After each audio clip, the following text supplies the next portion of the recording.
So, what if I told you that a teenager, just trying to dodge the Vietnam draft, accidentally stumbled into a hidden world? A world where spies, assassins, and yes, even aliens all seem to be connected. Well, that's exactly the journey we're about to take. We're diving into a secret history that all kicks off with one unbelievably gutsy move. This quote right here is from Peter Levenda, the guy at the heart of our story, and honestly, it just nails the feeling. His own personal quest to figure out what was going on accidentally unraveled this web of connections so bizarre, it'll make you start questioning everything you think is real. All right, let's go back. The year is 1968. The country is a mess. The Vietnam War is at its peak, and a 17-year-old Peter Levenda wants absolutely nothing to do with it. So what does he do? He and his buddy cook up this wild scheme to get out of the draft. Their big idea was to start their own church and get a clerical deferment. But how do you make a brand new, totally fake church seem legit? Well, their plan was just breathtakingly bold. They figured, let's test our disguises on the biggest, most secure stage we can think of, Robert F. Kennedy's funeral at St. Patrick's Cathedral, just days after he was assassinated. And this wasn't some half-baked plan. No, they went all in. We're talking the full-on theatrical production. They got the robes, the big crosses, the hats, the whole Russian Orthodox priest getup. They even rented a limousine, pulled right up to the cathedral, and, as Levenda himself said, they just decided to brass it out and see what happened. And the craziest part? It actually worked. I mean, it worked so well that the Secret Service themselves walked these two teenagers right inside the cathedral. For Levenda, this was the light bulb moment. He realized that if you just look the part, if you act with enough confidence, you can literally bend reality around you. So that stunt at the funeral, it wasn't just a good story. It was the thing that led him to the next piece of the puzzle. He meets another clergyman there who points him to this tiny church way out in the Bronx. He thinks, great, this could be the cover I need for my fake church. Instead, he walks headfirst into an intelligence operation that's been running for decades.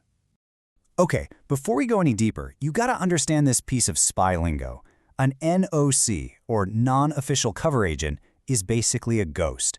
They're a spy operating completely on their own, with no diplomatic safety net. If they get caught, their government will say, we have no idea who that is. This is so key to understanding what that church was really for. So this church they stumbled into? It was a complete and total sham. I mean, look at this. A real church has a congregation, right? This one had zero. Never had a single parishioner. Its ceremonies? All secret, all behind closed doors. Because its real purpose had nothing to do with saving souls, it was an intelligence front, a stage for spies. Now this is where it gets absolutely insane. Years later, Levenda finds out who was actually involved with this little church. Two of its ordained bishops were guys named David Ferry and Jack Martin. If those names ring a bell, they should. They were major figures in the JFK assassination investigation. They're the guys Joe Pesci and Jack Lemmon played in the movie JFK. Okay, so a fake church in the Bronx is now tied directly to the JFK assassination. You'd think that's the bottom of the rabbit hole, right? Nope. That's just the beginning, because from here, the whole thing veers away from just political conspiracy and straight into the world of UFOs, psychic phenomena, and some mysterious group talking to people from outer space. Just look at this timeline for a second. The overlap here should not exist. Let's walk through it. Check out these names. Back in 1947, you've got guys like Fred Krisman and Guy Bannister mixed up in major UFO events. Then, fast forward to 1963, and the same men, Bannister and Krisman, are now key figures in the JFK assassination investigation. And right in the middle of it all, a woman named Ruth Paine, the one who literally housed Lee Harvey Oswald. And just a few years earlier, her family was involved in channeling aliens. The same names keep popping up in two worlds that should never, ever touch. And at the absolute center of that paranormal link is this number and this entity, the 9. You really need to let this one sink in. In 1952, a group including Ruth Paine's in-laws holds a seance, and they claim they're talking to 9 aliens on a spaceship.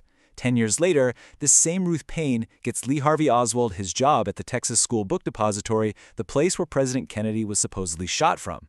The link between an alien seance and the accused assassin is a single person. So what on earth is going on here? Is this all just one giant, bizarre coincidence, or is something else at play? What Levenda figured out is that belief itself, whether it's religious belief, paranormal belief, whatever, is an incredibly powerful tool, and it's a tool that intelligence agencies have learned to weaponize. The whole mission is to create authority out of nothing. And it works because we, as humans, are just psychologically wired to respect symbols of power. A priest's collar, a military uniform, a prophet's message. If you can manufacture those symbols, you can anoint someone, give them instant legitimacy, and then use them as a pawn in a much bigger game. And Levenda saw exactly how this playbook works with his own eyes. During the Nigerian Civil War, a man was flown to that little Bronx church. In a secret ceremony, they just made him a bishop. Then they sent him back to Nigeria, where he could now claim he had the backing of American Christians, completely tipping the political scales. That right there is a perfect example of weaponized belief in action. So where does all this go?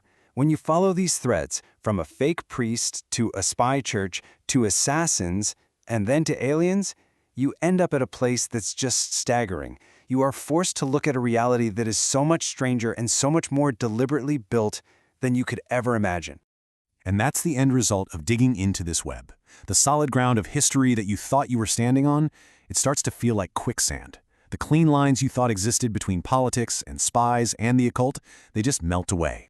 See, this isn't really about one single conspiracy, with a few shadowy guys pulling all the strings. The truth is something way more profound.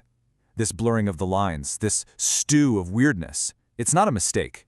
It's a feature, not a bug, of how real power works in the shadows. And a stew is honestly the best way to put it.